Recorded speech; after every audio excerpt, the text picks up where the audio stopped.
Alors, on va continuer avec notre série qui est l'Église sait. L'Église sait. Et moi, j'aimerais dire que le GCL, Gospel Center Lausanne, le GCL, c'est une église qui est apostolique, une église qui envoie, une église qui est envoyée. C'est pas une église qui vit juste en vase clos, mais c'est une église apostolique envoyée dans Lausanne, dans son pays qui est la Suisse, et bien au-delà, on le voit là au niveau de l'Europe et à d'autres endroits. C'est vraiment cette église qui est envoyée. Et en fait, j'avais envie de vous dans les messages précédents, on a compris et on a saisi que l'Église était une idée de Dieu. C'était l'expression de Jésus sur terre. On a vu qu'on avait besoin les uns des autres, mais que le fait d'avoir besoin les uns des autres et d'être très différents faisait que, en étant imparfait, il y avait quand même 2-3 frictions qui venaient, ce qui fait qu'on avait besoin de pardonner, on avait besoin de demander pardon. Et l'Église, c'est vivre sa foi au quotidien, c'est vivre sa foi tous les jours. C'est aussi aller dans la rue. Et dans 2 semaines, vous aurez plusieurs témoignages de toute une équipe. Ils auront été 2 fois qui sont sortis dans la rue et puis qui ont eu des contacts avec des personnes, qui ont pu témoigner aussi de leur foi, qui ont pu prier pour des gens. Et ça, c'est l'Église, vivre l'Église au quotidien. Et aussi dans la rue, avec nos collègues, dans nos travails, dans nos familles, mais aussi dans la rue. Et voyez-vous, il y a plus de 2000 ans, là, j'aimerais juste vous donner quelques petits éléments qui vont vous comprendre ou vous aider à comprendre, je dirais, le projet original de Jésus par rapport à l'Église. Il y a plus de 2000 ans, quand Jésus était encore sur terre, personne n'avait jamais entendu parler de ce qu'était l'Église. Le mot Église, il n'existait pas. En fait, on ne savait pas ce que c'était. Il y avait Jésus qui avait annoncé la parole, il y avait des disciples qui étaient là, qui prêchaient, qui étaient envoyés 2 par 2, mais aucune église, rien du tout. Et lorsque Jésus parle pour la première fois à ses disciples de son plan pour le futur, parce que son objectif, c'était de construire et de bâtir des églises spirituellement, je ne dis pas le bâtiment, mais des groupes de personnes, de former des groupes de personnes, le mot qu'il utilise, c'est le mot « ecclésia ». Et ce mot « ecclésia », il a été traduit bien longtemps après, des siècles et des siècles après, par le mot « église ». Mais le mot original, c'était « ecclésia ». En réalité, c'est une bien pauvre traduction de ce que c'était à l'origine, du pourquoi Jésus avait utilisé ce mot « ecclésia ». Ça veut dire beaucoup plus. Quand Jésus a utilisé ce mot, les disciples, eux, ils l'ont compris parce qu'ils savaient ce que c'était. Et Jésus, quand il parlait, il utilisait des mots qui étaient utilisés au niveau social, au niveau militaire, parfois politique. En fait, c'était des mots qui étaient actuels. Il prenait ces mots pour expliquer une réalité spirituelle. Et le mot « ecclésia », pour la société grecque et la société romaine, ça signifiait quelque chose de bien précis et d'important. C'était le mot « rassemblement ». Mais pas n'importe quel rassemblement, du tout. Ce rassemblement, c'était des citoyens libres des citoyens qui avaient une autorité, qui avaient une notoriété aussi dans la ville et qui se rassemblaient ensemble, qui étaient là ensemble et qui formaient, on va dire, le gouvernement de la cité et de son territoire et qui pouvaient décider des choses importantes pour la ville, décréter s'ils allaient, par exemple, se positionner pour la guerre ou pour la paix, décider des budgets, élire des magistrats, voter des lois. Ils avaient et étaient l'autorité. Et ce rassemblement s'appelait l'ecclésia. Et en fait, c'est ce mot-là que Jésus utilise pour expliquer l'Église. En fait, il a utilisé ce mot parce qu'il voulait parler de cette nouvelle structure, de ce rassemblement, de qui on est, qu'il voulait créer pour les siècles à venir. Et les disciples, quand ils ont entendu ça, ils ont tout de suite vu de quoi Jésus parlait. Par contre, ils connaissaient l'autorité qui lui était attachée, mais ils ont dû être complètement scotchés en entendant ça et en se disant « mais où est-ce qu'il veut en venir et comment est-ce qu'il veut arriver à quelque chose comme ça ?» Et en plus, quand Jésus en parlait, c'était dans une ville qui s'appelait Césarée de Philippe, un lieu qui était consacré aux idoles de Baal, donc qui était vraiment païen. Et en fait, c'est dans ce lieu-là que Jésus parle en premier de l'Ecclésia. Alors Jésus, il a continué d'expliquer à ses disciples, de dire, mais cette nouvelle structure spirituelle, ce qu'il voulait établir, il a dit, cette église, l'Ecclésia, c'est quelque chose que j'ai acquis par mon propre sang. Ce sont des hommes et des femmes rachetés par mon sang. C'est ça qu'il voulait dire. Des hommes et des femmes rachetés par son sang, qui formaient ce gouvernement spirituel, ce conseil spirituel. Et il a dit, c'est moi qui l'a bâti, c'est moi qui l'a construit, cette ecclésia. Ce que Jésus voulait dire, c'est que l'Église serait le conseil, le gouvernement de ce nouveau royaume, le royaume de Dieu représenté sur terre. Et en fait, il voulait l'utiliser dans les siècles à venir pour révéler qui il était et qui il est aujourd'hui. Il a dit aussi, les dominations et les autorités dans les lieux célestes connaîtront maintenant par le moyen de l'Église, de ce conseil spirituel, la sagesse infiniment variée de Dieu. Et il a dit aussi, je lui donnerai les clés du royaume des cieux, et tout ce qu'elle liera sur la terre sera lié dans les cieux, et tout ce qu'elle déliera sur la terre sera délié dans les cieux. En fait, au travers de chacun d'entre nous, c'est la révélation de qui est Dieu qui va se manifester, ce Dieu puissant, ce Dieu d'amour incroyable. Ça veut dire que quand on se réunit le dimanche, parce qu'il se trouve que c'est le dimanche pour nous, c'est pas juste une rencontre de chrétiens qui croient et qui... Non, c'est l'ecclésia, c'est un rassemblement, c'est un conseil spirituel avec une autorité. Parce que voyez-vous, on a l'autorité quand on est dans nos vies de tous les jours. On est loin de cette autorité, on reçoit vraiment cet établissement de Dieu. Mais quand on est ensemble, c'est exponentiel. Ça veut dire qu'on est là et que chacun peut amener de la force à l'autre. Ça veut dire qu'on peut décider, il y a des stratégies qui se mettent en place, il y a des révélations qui sont déposées au sein de ce conseil, de cette ecclésia, de cette assemblée avec l'autorité. Dieu dépose des choses particulières, une sagesse, une autorité différente lorsqu'on est ensemble, lorsqu'on se réunit ensemble. Et en fait, dans ce qu'il nous donne, il nous donne ces clés. Ces clés de la révélation et de l'autorité qui se manifestent comment ? Au travers de nos paroles. Au travers de nos paroles. Et ce que Jésus va faire, c'est tout simple. Il va comme au commencement libérer sa parole. Si certains ont déjà lu les versets de Jean 1, au commencement, la parole existait déjà, la parole était avec Dieu et la parole était Dieu. Elle était au commencement avec Dieu. Et tout a été fait par elle et rien de ce qui a été fait n'a été fait sans elle. Ces clés et cette autorité se manifestent au travers de ta bouche, au travers des paroles que tu prononces, aux paroles des vérités que tu donnes, aux paroles des proclamations, aux paroles ce que tu lis dans la Bible et ce que tu proclames sur ta famille, sur tes voisins, sur un pays, sur une nation. L'autorité se manifeste au travers de ça. Ça, c'est les clés que Dieu nous donne. Et lui, Jésus va ouvrir le chemin pour nous en utilisant les mêmes clés. Parce qu'il est dit, par exemple dans Matthieu, dès ce moment, Jésus commença à prêcher et à dire « Repentez-vous car le royaume des cieux est proche ». Il a dit, il a prononcé ces paroles. Il va tout simplement dire, commencer à parler, commencer à proclamer.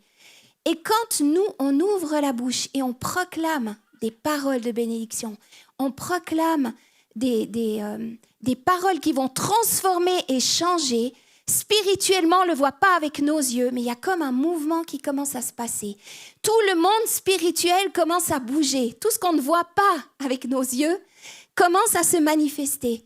Et peut-être que si on avait des yeux pour voir ça, on serait aplati sous la scène tellement on aurait peur de ce qui est en train de se passer. Mais il y a un mouvement spirituel qui se passe. Et Jésus instruit ses disciples. Il leur dit, quand vous priez, dites, notre Père, que ton nom soit sanctifié. Dites, parlez. Et quand il les envoie dans leur première mission, après leur avoir donné le pouvoir de guérir les malades, de guérir de toute infirmité, toute impureté, ces instructions sont « allez prêcher et dites, le royaume des cieux est proche ». Et ça m'a fait penser à la parole que Philippe, que mon mari, avait reçue en début d'année, cette image qu'il avait reçue quand on a eu le culte vision, qu'il a partagé, Dieu veut restaurer la parole dans la bouche de ses fils et de ses filles. Et il redonne de la clarté et de la puissance qui avait été volée par l'ennemi. Il y a comme un étouffement qui se libère et qui s'ouvre parce que Dieu redonne la parole à ses fils et à ses filles. Alors l'Église est envoyée, oui, mais tu es envoyé. Tu es envoyé. Le mot apostolique, en fait, apostolos, ça veut dire envoyé, simplement envoyé. Et l'Ecclésia du GCL, elle est envoyée par Dieu pour prêcher et annoncer la parole avec les clés de la révélation, avec l'autorité dont elle est revêtue sur notre ville à Lausanne, sur notre territoire suisse et bien au-delà, comme tous ceux qui sont partis et qui vont partir pour aller plus loin. Et toi, en tant que membre de l'Église du GCL, de l'Ecclésia, tu es non seulement revêtu d'autorité, mais tu es envoyé. Où est-ce que tu es envoyé? Parce que même, il y en a qui disent « Ah non, mais moi, j'ai pas reçu d'appel, moi, j'ai pas reçu de... Non, j'ai rien entendu de la part du Seigneur. » Mais tu es où? Tu es dans un endroit, une entreprise, placé dans un lieu. Mais en fait, tu n'es pas là par hasard.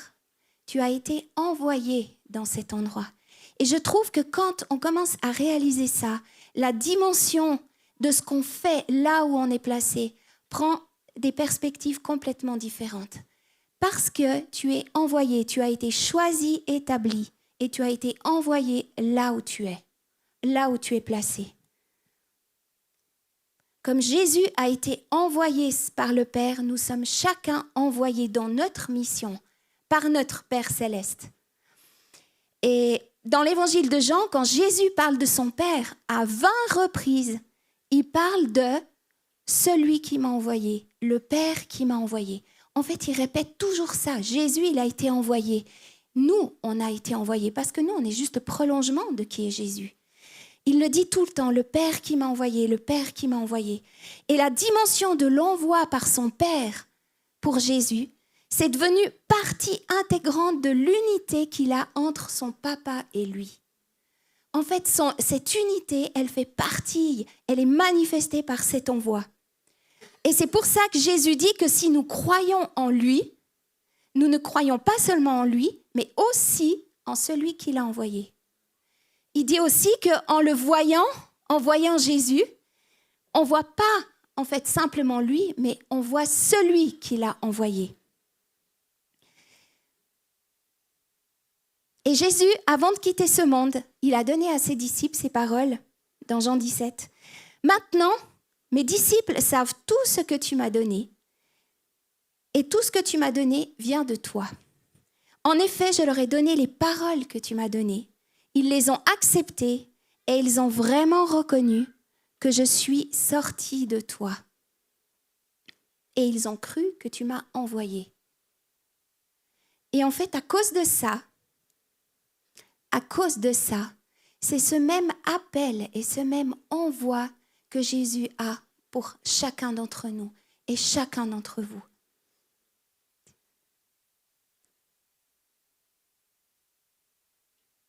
En fait, Jésus, il veut s'assurer que pour chacun d'entre nous, on continue la mission apostolique, la mission d'envoi, avec la même autorité que lui avait exercée.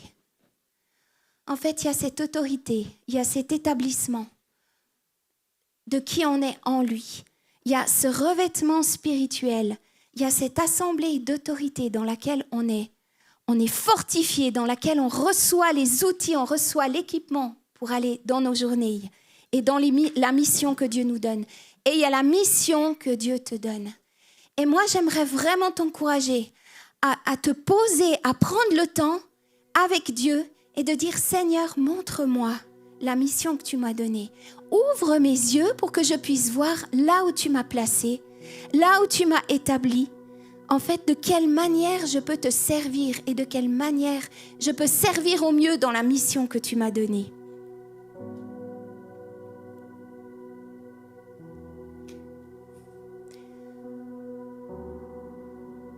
J'aimerais prier en fait par rapport à chacun d'entre nous dans ce sens-là et j'aimerais vous demander de vous lever maintenant.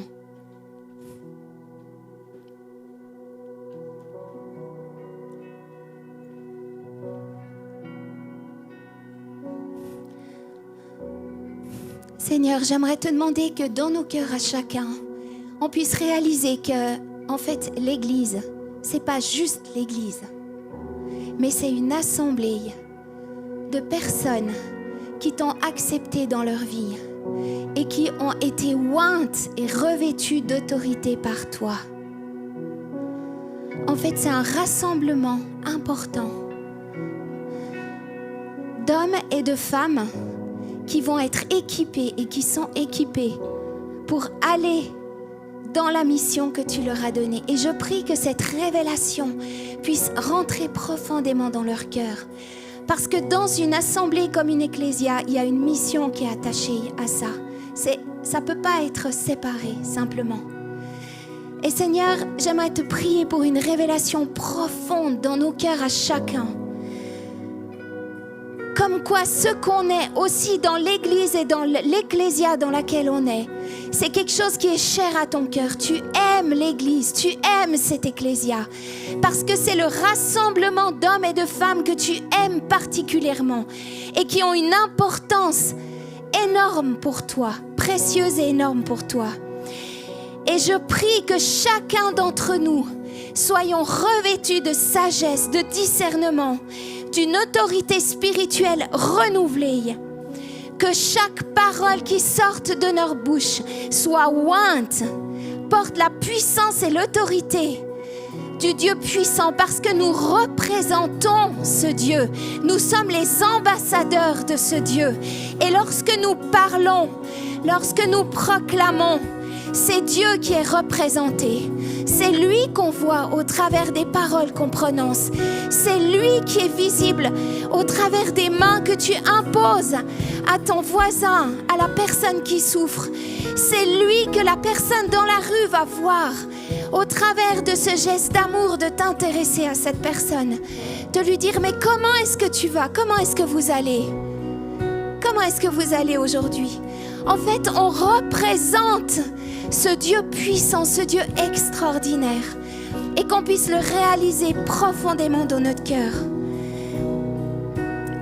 Et au travers de l'alliance de Jésus, du sang de Jésus, au travers de cette alliance, nous renversons les forteresses, les dominations spirituelles, nous ouvrons un chemin, nous libérons les captifs et nous transformons le désespoir en espérance, et nous ramenons la joie du royaume, la paix du royaume. Partout où nous allons, c'est cette paix, cette représentation de Christ, du Dieu puissant qui nous accompagne.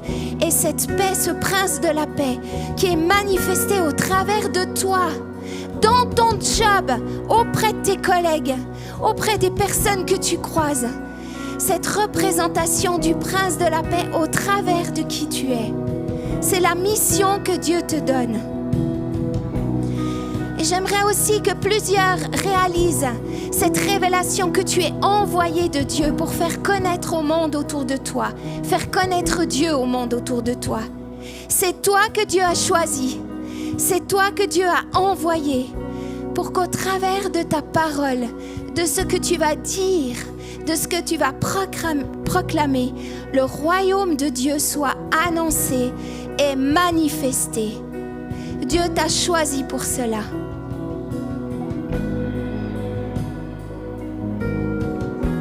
Amen, amen. Et Dieu me parlait d'une personne, en fait, qui... En fait, tu te dis, mais... Enfin, je voyais un escalier qui était là, et puis tu te disais, moi, je vais jamais arriver à monter. Et en fait, le problème, c'est que tu essayes de monter 4 marches à la fois, parce que tu penses qu'il faut aller plus vite. Mais en fait, ce que Dieu te demande, c'est juste d'en monter une, celle qu'il t'a montrée. Prends cette marche et monte-la. Et ensuite, tu montes la deuxième, et ensuite, tu montes la troisième. Et en fait, c'est vraiment un encouragement à te dire, ne mets pas la barre trop haut. Tu mets la barre plus haut que ce que moi, je te demande de la mettre. Mais monte simplement la marche qui est devant toi. Et tu verras que tu vas commencer à marcher, à marcher, à marcher. Et tu réaliseras que tu vas beaucoup plus vite que d'essayer de prendre des raccourcis ou de faire autrement. Il y avait vraiment cet encouragement. Et aussi pour une personne, tu as pris des engagements sérieux avec Dieu.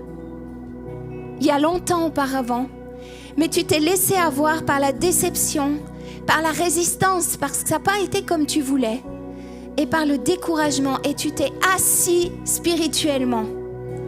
Et en fait, Dieu t'appelle aujourd'hui, parce que lorsque tu t'es engagé avec lui, il t'a entendu, il a saisi ta main, et lui s'est engagé avec toi aussi. Et il ne va pas te laisser là où tu en es, il ne te laissera pas tranquille avant que tu ne te lèves. Et ce n'est pas trop tard pour te relever, c'est le temps maintenant. Dieu te dit, aligne ton cœur au mien, abandonne ce qui est péché dans ta vie et te fait tomber. Reprends ce qui était sur ton cœur au départ, tes rêves, ta mission.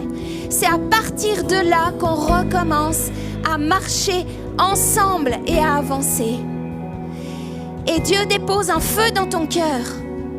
Et il te dit, parce que je t'ai fait fort pour la mission que je t'ai confiée.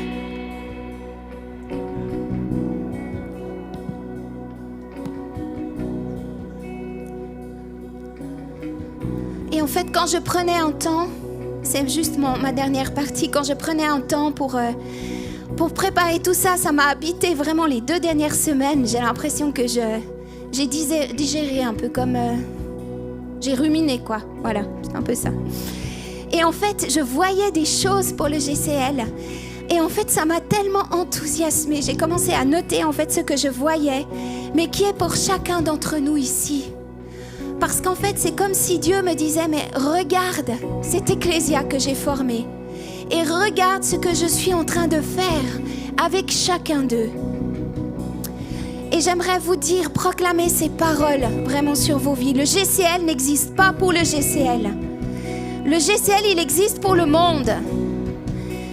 En fait, il y a une réactivation dans les dons et les appels qui sont les vôtres.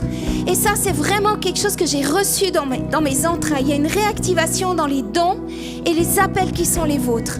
Il y a des initiatives, des nouveaux projets, des nouvelles bases qui vont venir. Beaucoup sont déjà formés et envoyés dans la politique, dans le business, dans les finances, dans l'éducation, dans la recherche et l'innovation, dans les médias. Mais il y en aura d'autres. Il y a un encouragement divin dans ce sens-là. Ce sont des places préparées pour y amener les valeurs du royaume et faire la différence. Il y a un encouragement à prendre des risques, à oser, dans la créativité, dans l'entrepreneuriat, sortir des cadres qui vous ont tenus captifs jusqu'à aujourd'hui, qui vous ont limités. Et il y a comme une faveur de Dieu qui va incliner le cœur de financiers prêts à investir pour l'avancement du royaume de Dieu. Mais cet avancement en dehors des murs de l'église locale, pour des projets qui vont venir, et il y aura de l'argent qui va être dispensé pour ça. Il y a une culture de générosité grandissante au GCL qui ouvre l'accès à des provisions miraculeuses. Il y a plusieurs qui vont devenir des stratèges, des trouveurs de solutions innovantes pour les besoins de la ville où Dieu nous a placés. Et je voyais certains qui disaient, ah bon? Et Dieu disait, mais pourquoi pas toi? Pourquoi ça ne serait pas toi? Et je crois que Dieu est en train de parler à plusieurs ce matin à ce propos. Des trouveurs de solutions. Parce que le royaume de Dieu, c'est un royaume de solutions. C'est un royaume d'amour pour l'endroit où il nous a placés. Et je vois aussi une maturité spirituelle qui s'établit. Comme si Dieu accélérait les choses dans la vie de beaucoup. Dans une relation profonde et journalière avec leur Papa Céleste. Là, il y a comme une accélération dans la maturité spirituelle. Et Dieu est en train d'établir une base forte, solide, composée d'hommes et de femmes matures dans la foi, sur laquelle il va faire grandir et multiplier ses projets pour sa gloire. Et ça, c'est le regard de Dieu. C'est ce que j'ai vu dans les yeux de Dieu quand il regardait son ecclésia.